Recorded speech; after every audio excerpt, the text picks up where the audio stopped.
You're watching Eyewitness News at 11 on WUTR.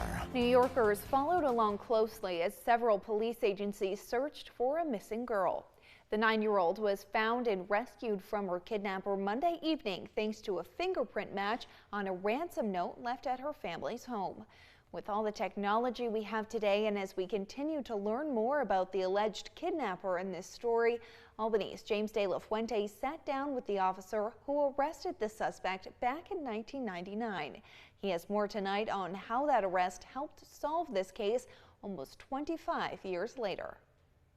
While searchers spanned the park for 2 days looking for the girl, police say the suspect drove up to the family's home and put a ransom note in the mailbox that provided a fingerprint. State police worked diligently trying to find a match for a fingerprint. First one tried and wasn't successful. Second one was to identify any other prints in the New York State database that would be a match. Officer Kristen Van Werk is the Saratoga Springs Police Department officer who originally arrested Craig Ross Jr. in 1999 for a DWI.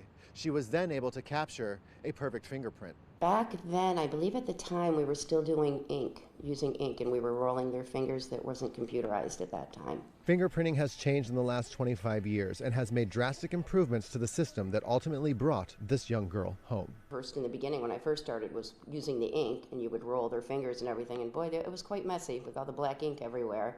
And now it's just all computer generated, and basically you just put their finger on a little tablet and it snaps a picture for you. I had my fingerprints done both ways, messy old ink and the modern quick way.